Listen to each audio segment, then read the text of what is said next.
वाहेगुरु जी का खालसा वाहेगुरु जी की फतेह. Welcome back to your own YouTube channel Kamneer Academy. My name is Simranjot Singh and I am teaching you maths. Today we are going to continue our series for class 10 that we are already doing the arithmetic progression chapter. In the previous video we have solved the chapter up to exercise 5.2 10 sums, and the rest of the 10 sums we will do in this video, and we will try to do 10 sums and next topic also. So जिन्होंने अब तक मेरा channel subscribe नहीं किया, kindly कमनीर academy जो channel है आप इसको सब्सक्राइब कर दीजिए. इसके अलावा आपको किसी भी समय कोई भी टॉपिक में मेरी किसी भी वीडियो में कोई भी प्रॉब्लम आती है तो this is my WhatsApp number. आप इसमें कॉल करके या मैसेज करके मुझे स्क्रीनशॉट भेज दीजिए कि सर यहाँ पे प्रॉब्लम आ रही है. I will tell you the reason for that. इसके अलावा मेरी वीडियो के अलावा अगर आपको 9th क्लास या 10th क्लास के किसी भी सम में, किसी भी चैप्टर के किसी भी सम में कोई भी प्रॉब्लम आ रही है तो वो भी आप मेरे साथ डिस्कस कर सकते हैं. हम सॉल्व कर रहे हैं एनसीईआरटी बुक, ये सभी को पता है. तो सबसे पहले ये देखिए 11th क्वेश्चन ये क्या है, विच टर्म ऑफ एपी. तो ये हमें एपी दी गई है, कुछ डॉट डॉट डॉट डाल के आगे छोड़ दिया. तो ये ऑलरेडी एक एपी है, इसको चेक करने की जरूरत नहीं. कई बच्चे क्या करते हैं, चेक करने लग जाते हैं कि क्या ये एपी है कि नहीं है. अगर उन्हें बताया है which term of the AP arithmetic progression already बताया गया है तो ये एपी ही है. ठीक है, ये एपी दी हुई है हमें, विल बी 132. बच्चे क्या करते हैं 132 पे रुक जाते हैं और सीधा फाइंड आउट करने लगते हैं ए एन 132 लेके. 132 कौन सी टर्म है, पूरा पढ़ो पहले स्टेटमेंट को, कॉमा नहीं डाला हुआ, फुल स्टॉप नहीं डाला हुआ. तो क्या है, which term of the AP will be 132 more than it's 54th term. उसकी 54th टर्म से 132 ज़्यादा वाली कौन सी टर्म होगी, ये पूछा उन्होंने. ठीक है,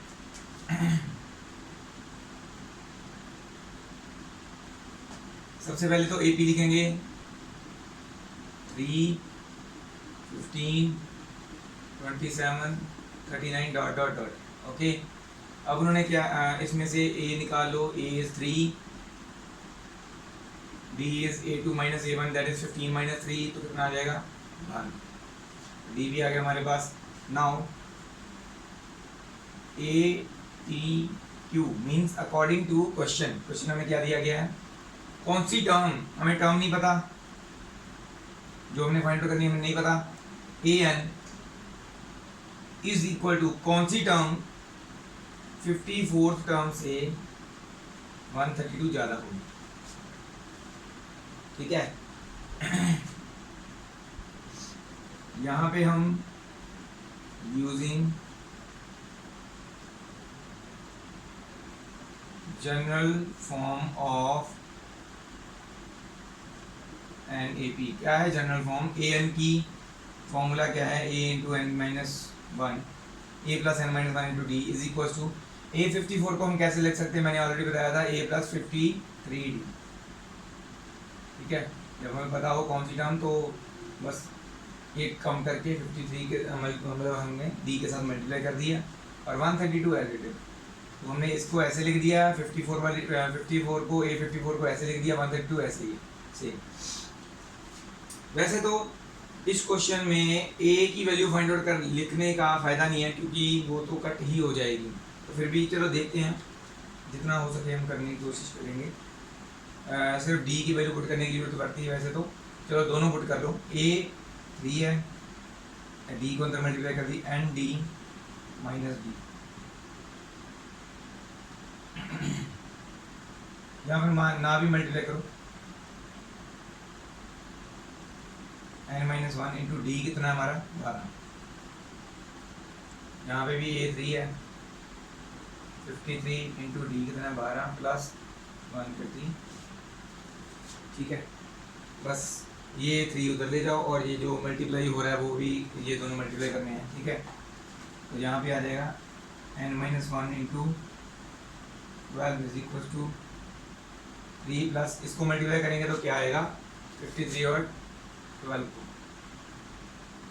वैसे इजी होता है, 12 5 60 होता है तो 600 तो यही आ जाएगा.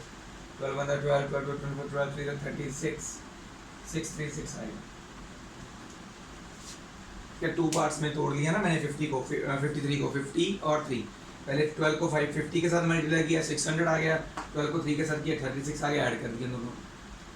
तो यहाँ पे आ जाएगा 6 3 6. प्लस 132, और ये जो यहाँ पे 3 था इधर आके हो गया माइनस, तो ये कट जाएंगे, इसीलिए मैंने इसको 3 को ऐड नहीं किया किसी के साथ, पता था ये कट जाना। बचे क्या, ये दोनों, इन दोनों को ऐड कर दीजिए, 636 प्लस 132। इसको भी ऐड करने का सिंपल वे क्या है, हमारे पास 636 और 132 है। नॉर्मली हम कैसे करते हैं, जैसे आपको सिखाया गया है 6 + 2 8, ऐसे कैरियर वगैरह लिख के। सिंपल वे मैं कौन सा मानता हूँ, 600 प्लस 100 700, तो ये हो गया 3 और 3 60, 6 और 2 8, 768। थोड़ा सा फास्ट लग रहा है मुझे, अभी तो ये 2 टर्म्स हैं, ज़्यादा टर्म्स हो ना फिर यही वाला जो प्रोसेस मैंने बताया लेफ़्ट टू राइट आप सॉल्व करते जाओ तो इजी हो जाता है। वैसे आपको जैसा अच्छा लगे वैसा कर लीजिए। n - 1 × 12 = 768। 12 के साथ 12 भी तो मल्टीपल में उधर के डिवाइड में आ जाएगा,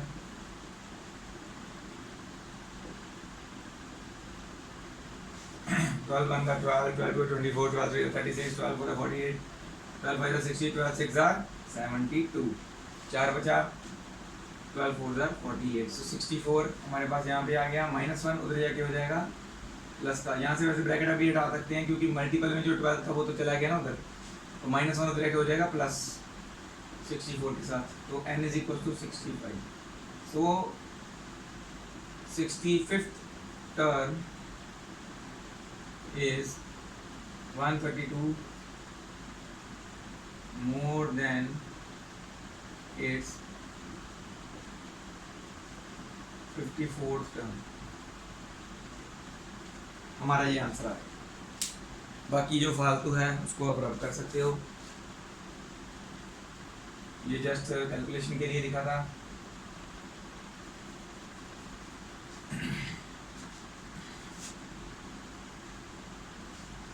बहुत इजी सम है, ठीक है। फिर भी अगर ना समझ में आए तो व्हाट्सएप नंबर तो मेरा है ही है, आप वहाँ से पूछ सकते हो, ये नोट कर लीजिए।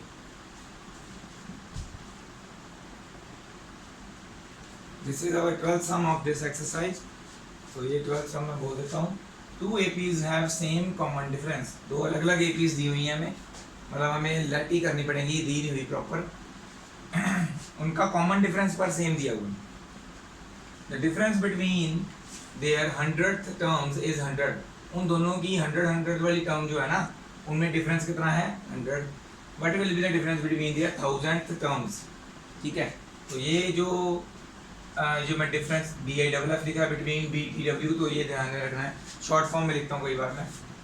तो देखिए हमें APs नहीं पता, हम लेट कर लेते हैं एक AP जिसमें फर्स्ट टर्म कैपिटल A, दूसरी term capital A2, A3 and so on. 100th term की बात हुई है और एक 1000th टर्म की भी बात हो रही है, तो वो भी हमने बीच में लिख ली, ठीक है। यहाँ पे लिखते हैं लेट द 2 APs आर, तो ये AP हम लेंगे, दिस इज द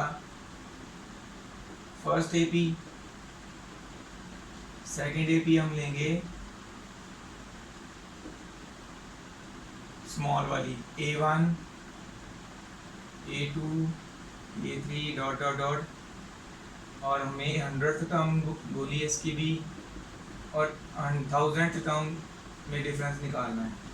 तो हमने लेट कर ली, ये जो है 2 APs हैं, ठीक है।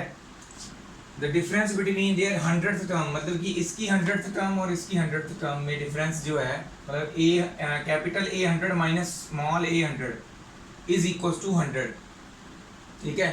डिफरेंस दोनों में 100 का है, तो यहाँ पे कॉमन डिफरेंस, क्योंकि दोनों में सेम है कॉमन डिफरेंस, तो इसका भी D ले लेते हैं और इसका भी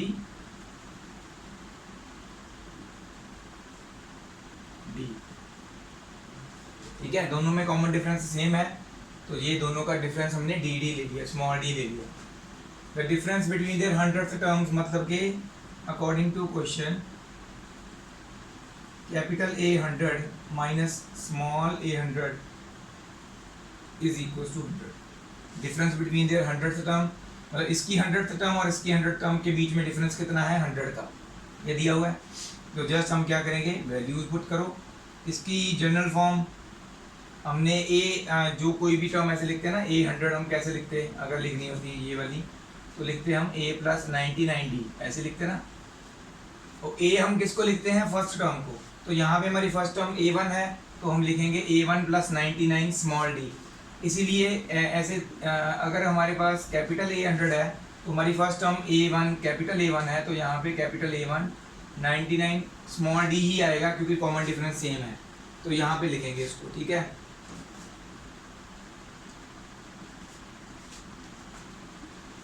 इसको यहाँ पे लिख लेते हैं, but A100 is equal to A1 plus 99 small D and small A100 is equal to small A1 plus 99D। So ये क्या बन जाएगी, इसकी जगह पे ये पुट कर देंगे A1 प्लस 99D, इसकी जगह पे ये पुट कर दिया, माइनस A1 प्लस 99D, ठीक है। क्योंकि ये माइनस है ना बाहर में, तो इसको सारी टर्म को ब्रैकेट में लिखना पड़ेगा। इज इक्वल टू 100, ओपन करते हैं ब्रैकेट, तो क्या आएगा यहाँ पे A1 plus 99 small D minus A1 small वाला A1 माइनस, क्योंकि बाहर साइन माइनस का था, अंदर साइन चेंज हो जाएंगे, is equal to 100 minus 99 plus 99 cut हो गए, हमें हमारे पास क्या बचा A1 minus small A1 is equal to 100। तो ये आ गई हमारी फर्स्ट इक्वेशन, जो हमें दिया था उससे हमारी फर्स्ट इक्वेशन ये आ गई। ये हम यूज करेंगे 1000th टर्म्स निकालने में, ठीक है। सिमिलरली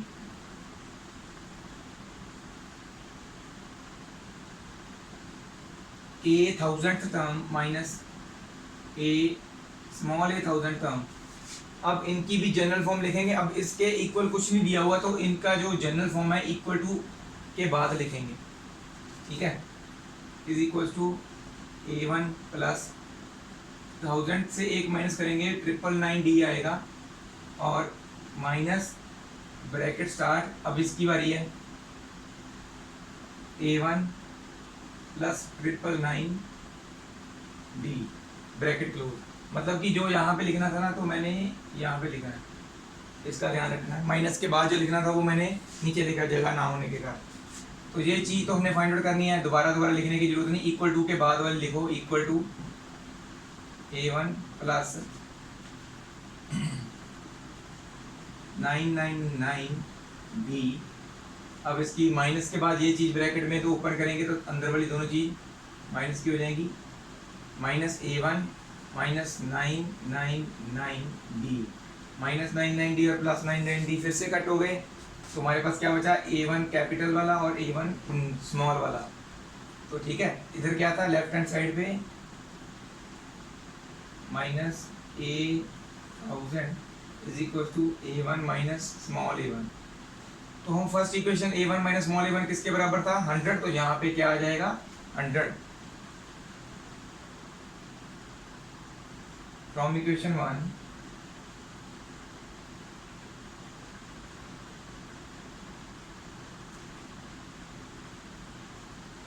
100 आंसर आ गया। बच्चे सोच रहे होंगे आप, कई बच्चे सोचते हैं भी यार 100 टर्म में भी 100 का डिफरेंस है, 1000 टर्म में भी 100 का डिफरेंस है। तो आप वैसे ही एक लेट करके देख लो कि आपने एक AP लिया 0 1 2 3 4 डॉट डॉट डॉट, सपोज कर रहे हैं, और एक AP हम ले रहे हैं 100 101 102 103 104 एंड सो ऑन। देखो यहाँ पे भी कॉमन डिफरेंस एक एक का है, एक एक बढ़ रहा है, यहाँ पे भी एक एक बढ़ रहा है। कॉमन जैसे उन्हें क्वेश्चन में बताया था, दोनों में कॉमन डिफरेंस सेम होना चाहिए। चेक कर रहे हैं हम कि हमारा जो आंसर निकाला वो सही है कि नहीं। उन्होंने बताया था इसकी 100th टर्म के बीच में डिफरेंस जो है वो कितना है 100 का। तो इसकी 100th टर्म क्या होगी, ये पहली टर्म है तो इसकी 100th टर्म होगी 99। ये पहली टर्म है ना, पहली, ये दूसरी 1 से शुरू हुई तो 99 टर्म 100 होगी, और इसकी कितनी होगी 199 100th टर्म।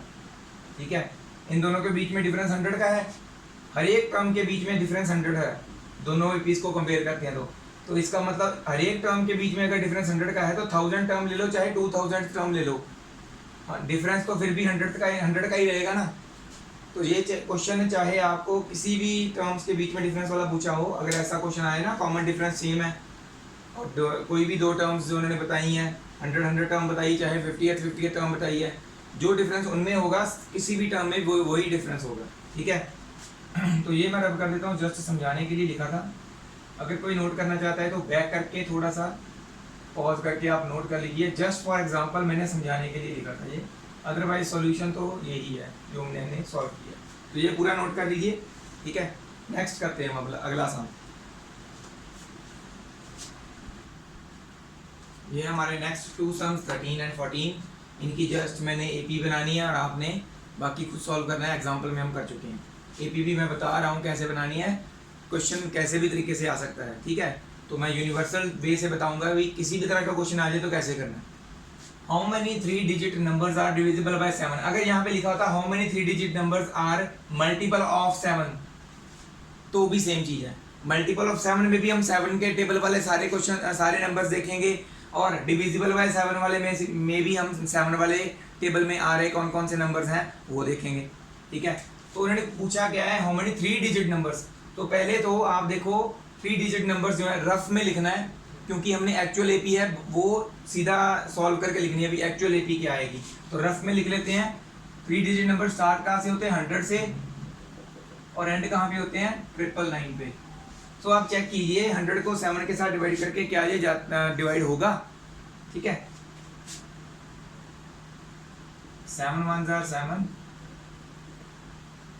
7 4s are 28, सो 2 बच रहा है, ये नहीं बचना चाहिए था, है ना।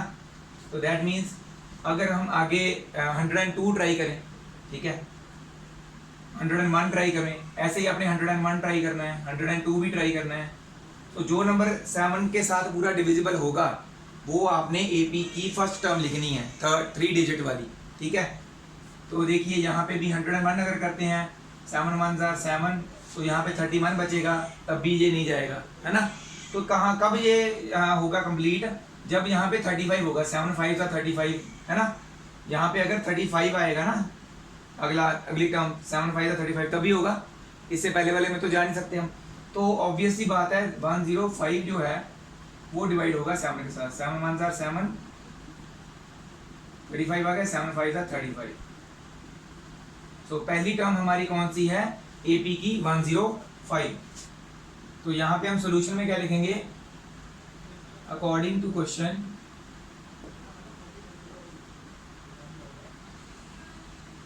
एपी जनरेटेड, क्या एपी जनरेट हुई है 105, और ऑब्वियसली इसके बाद अब कौन सा जाएगा, इससे 7 नंबर ज़्यादा, 112, 7 नंबर और ज़्यादा 119।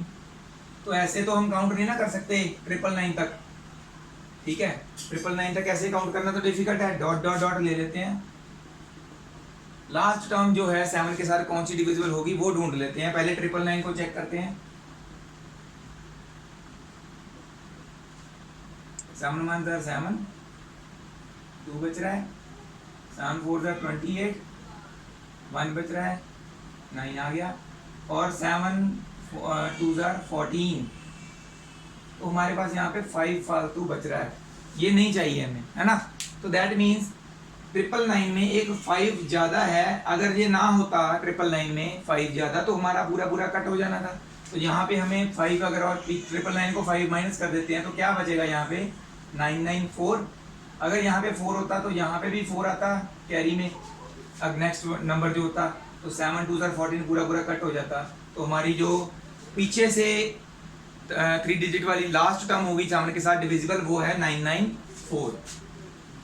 ऐसे ही 7 की जगह पे कोई भी और नंबर दिया हो तो आपने ऐसे ही चेक करना है, पहले पहली टर्म निकालनी है, उसके हिसाब से 2 या 3 टर्म्स लिख दो और एक आखिरी वाली निकालनी है। आपके पास फर्स्ट टर्म आ गई, दिस इज योर ए, और डी तो पता ही है क्योंकि 7 का डिफरेंस है, 112 माइनस 105 करेंगे तो 7 आएगा। तो ये है हमारी ए एन लास्ट टर्म, ठीक है। अब हमने फाइंड आउट क्या करना है, इसमें फॉर्मूला यूज करो ए एन वाला और एन फाइंड आउट करना है बस। इतनी सी बात है। नेक्स्ट क्वेश्चन में आ जाइए। मैंने आपको बताया था मल्टीपल हो चाहे डिविजिबल हो, हमने जो नंबर पूछा गया है उसके टेबल में कौन कौन से नंबर्स आ रहे हैं वो लिखने होते हैं। How many multiples of 4 lies between 10 and 250। 10 से 250 के बीच बीच में चाहिए हमें, ना इससे पहले वाला ना इसके बाद वाला।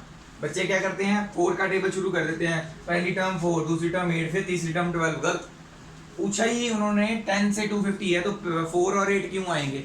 तो पहली टर्म देखो 4 से डिविजिबल, 4 का टेबल पढ़ो, 4 1 4, 4 2 4 3 12 होती है पहली टर्म 10 के बाद जो आएगी। तो यहाँ पे सोल्यूशन में हम क्या लिखेंगे, according to question AP generated, AP क्या बनेगी, पहली टर्म 12, दूसरी टर्म 4 के साथ डिविजिबल ऑब्वियसली 16 होगी, उसके बाद वाली 250 डॉट डॉट डॉट, और 250 को डिवाइड करके देखो क्या ये 4 पे जाता है।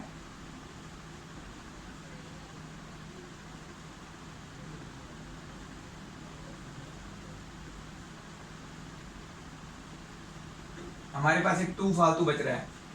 सो जस्ट 250 में अगर 2 ना होता फालतू तो हमारे पास 248 जो आता है वो पूरा डिवाइड हो जाना था। तो दैट मीन्स पीछे से जो 248 है हमारी 4 के साथ डिविजिबल टर्म है। सीधी सी बात है, चेक करने का तरीका मैं बताता हूँ। कौन सी टर्म से कौन सी टर्म तक का पूछा हुआ है वो कैसे चेक करते हैं। जहाँ पे 100 पूछा था, 100 के साथ हमने डिवाइड किया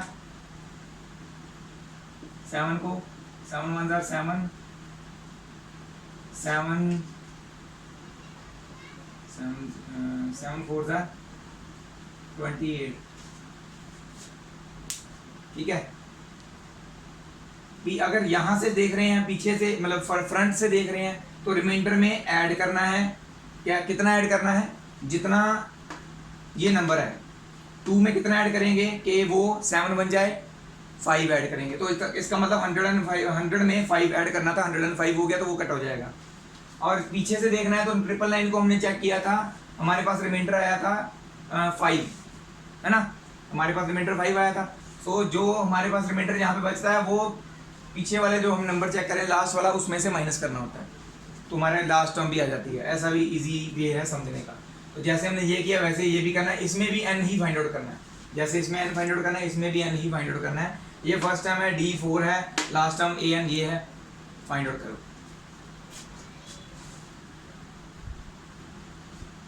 तो ये है हमारा next sum, 15th sum of the chapter.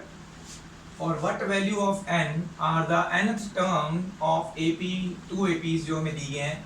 ये है पहला AP 63, 65, 67। तो यहाँ पे हम लिख देते हैं फर्स्ट AP जो है वो क्या है हमारा 63, 65, 67 dot dot dot dot dot. ठीक है, और सेकंड AP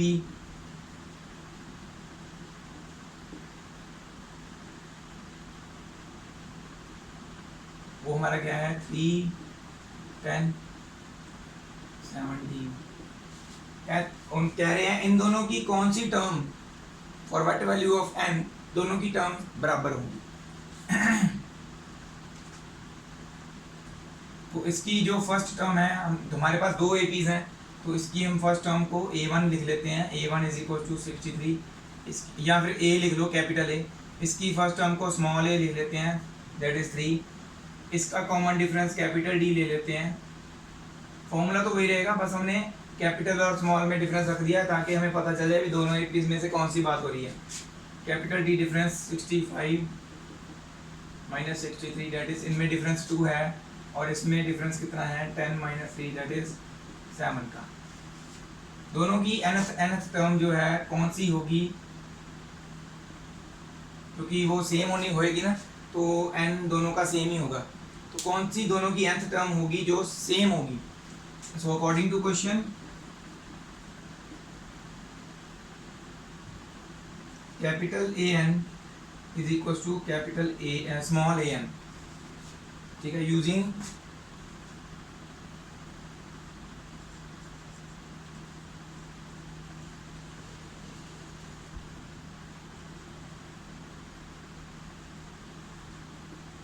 AP की जनरल फॉर्म को यूज करते हैं। क्या होती है वो, अगर कैपिटल AN के हिसाब से फॉर्मूला लिखेंगे तो capital A plus n minus one into capital D होगा, और स्मॉल वाला तो आपको पता ही है a plus n minus one into small. बस वैल्यूज पुट कर दो। हमारा कैपिटल ए क्या है 63 प्लस n माइनस वन, और कैपिटल डी क्या है 2। इसी तरह से स्मॉल ए क्या है हमारा 3 plus n minus one into small D क्या है 7।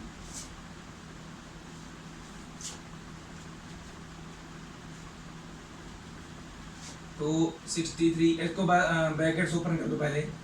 63 plus 2n minus 2 is equal to 3 plus 7n minus 7। 63 minus 2 कितना हो जाएगा 61 plus 2n is equal to 3 minus 7 minus 4 हो जाएगा प्लस 7n। ठीक है, 2n छोटा है 7n बड़ा है, तो इसको उधर लेके जाते हैं, माइनस 4 को इधर ले जाते हैं। 61 प्लस 4 हो जाएगा, माइनस 4 जाके 2n उधर जाके हो जाएगा 7n में से माइनस, तो ये कितना आ जाएगा 65। 7 minus 2n, 7n minus 2n बच जाएगा 5n। 5 इधर आके n के साथ मल्टीपल में, तो इधर आके डिवाइड में आ जाएगा। कटिंग करते हैं 5 1 ज़र 5, 5 3 ज़र 15, n कितना है sorry 5 n is equal to 13। So 13th term of both APs are equal। दोनों APs की 13th टर्म जो है वो इक्वल है। ठीक है, ये सॉल्व कर दिया, बहुत इजी सम था, समझने की जरूरत होती है, बस इसको लिख लीजिए।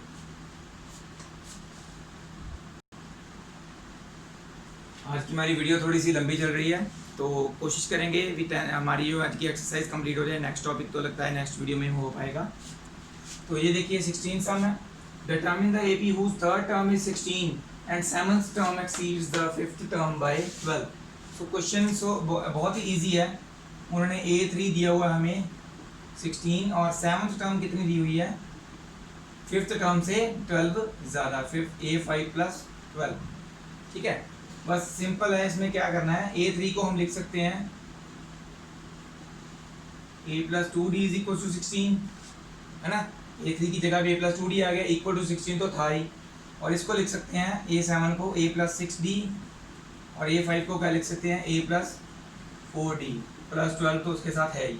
ओके, A जो है माइनस हो जाएगा इधर आके, तो ये तो कट हो ही जाएगा। तो 6D minus 4D is equal to 12, 2D आ जाएगा is equal to 12, D is equal to 12 by 2।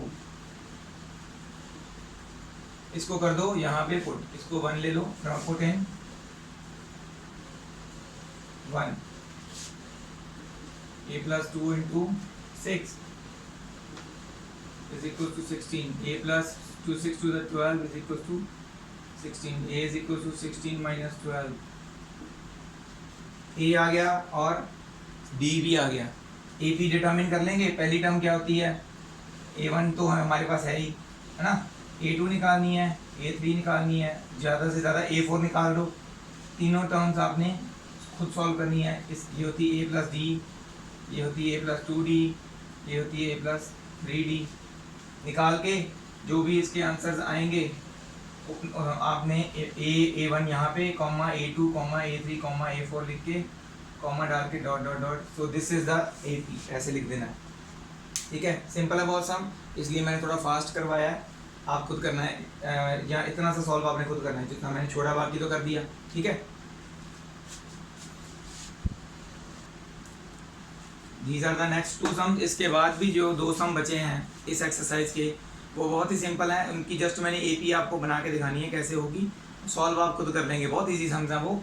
ऐसे ही हमने ये 17 सम जो है मैंने ये सिर्फ लिख के छोड़ा है, क्यों, क्योंकि ऐसी एक एग्जांपल मैंने करवाई है, फ्रॉम द लास्ट हम कैसे टर्म को फाइंड आउट करते हैं। तो वो एग्जांपल जो है ये वो मैंने इससे पहले एक वीडियो करवाई है, उससे भी एक पहले वाली वीडियो में होगी।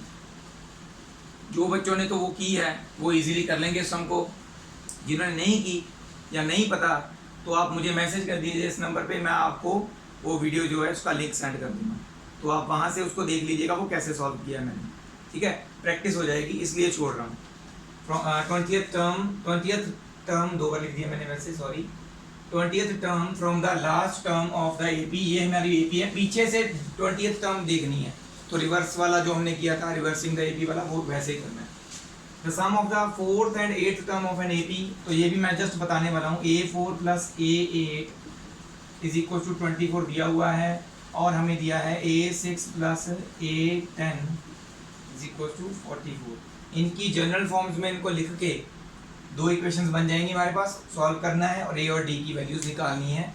ठीक है, जनरल फॉर्म वही वाली, A4 को हम A प्लस 3D लिख सकते हैं, A8 को A प्लस 7D। इसी तरह से इसका भी आप जनरल फॉर्म लिख के इक्वल टू 24 तो ये एंड 44 तो ये जैसे हैं वैसे रहेंगी। इसको सॉल्व करके एक इक्वेशन बनेगी, इसको सॉल्व करके एक दूसरी इक्वेशन बनेगी।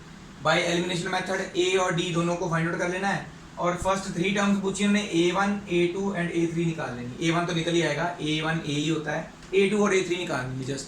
ठीक है, तो ये सम भी आपने खुद करना है, दोनों सम प्रैक्टिस वाले हैं, आप खुद कर सकते हैं इजीली। फिर भी अगर मैंने आपको बताया नहीं पता चल रहा आपको कैसे करना है, ये करके देखिए, नहीं समझ में आ रहा है, गलत हो रहा है, तो आप मुझे इस नंबर पे मैसेज कर दीजिए, आपको मैं बता दूंगा कि कैसे करना है, क्या कहाँ पे आपकी गलती हो रही है। अगर आप अपना खुद दिमाग नहीं दौड़ाएंगे तो जितना मर्जी मैं करवा लूँ, आपके सम्स जो हैं वहीं पे रह जाएंगे, पेपर में सम आएगा फिर आप सोचोगे भी कैसे करना। अगर खुद दिमाग दौड़ा के करना शुरू कर दोगे तो आपको इजीली समझ आना शुरू हो जाएगा कि कैसे सम्स करने हैं। ठीक है, तो ये नोट कर लीजिए। नेक्स्ट 19th सम इस एक्सरसाइज का। सुबह राव स्टार्टेड वर्क इन 1995, उसने 1995 में वर्क स्टार्ट किया, उसकी सैलरी कितनी थी एनुअल तब 5000। सो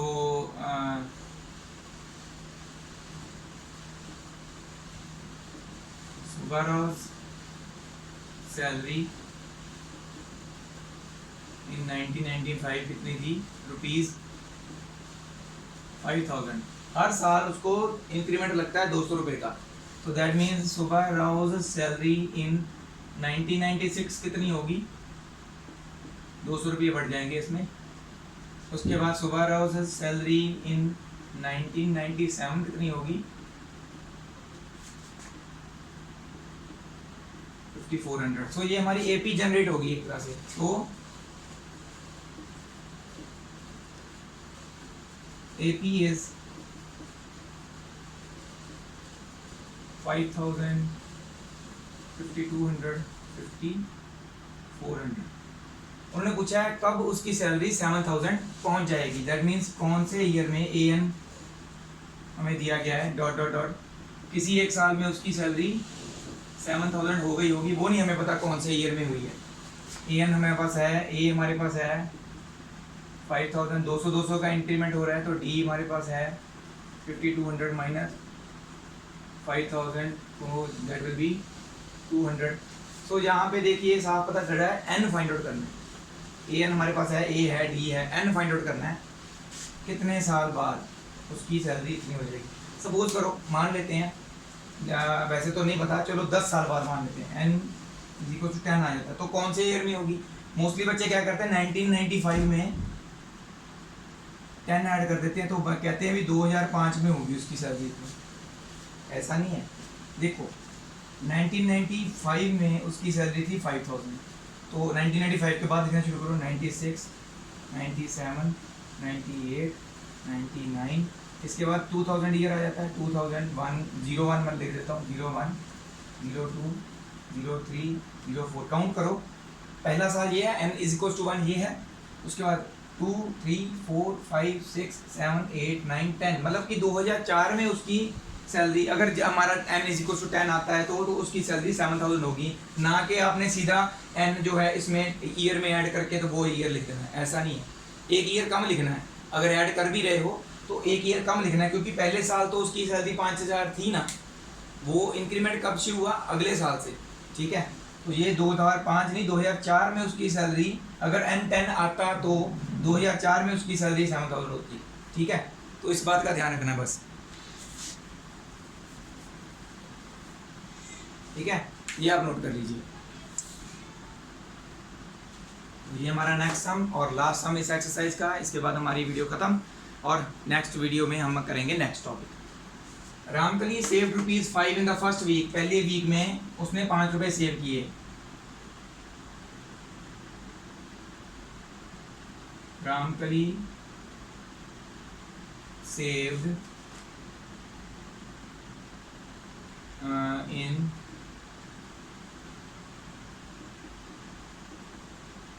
फर्स्ट वीक, पहले वीक में उसने 5 रुपए सेव कर दिए। फिर उसके बाद Ramkali saved in second week, मतलब कि उसकी हर वीक के बाद सेविंग्स इंक्रीज करी 1.75 के साथ।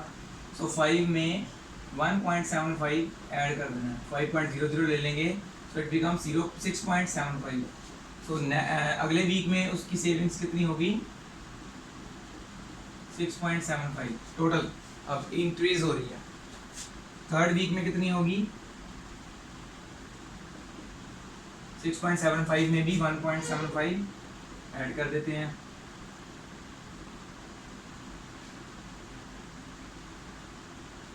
एट पॉइंट फाइव 8.50 लिखना है तो 0 लिख लो, अदरवाइज 8.5 इज इनफ।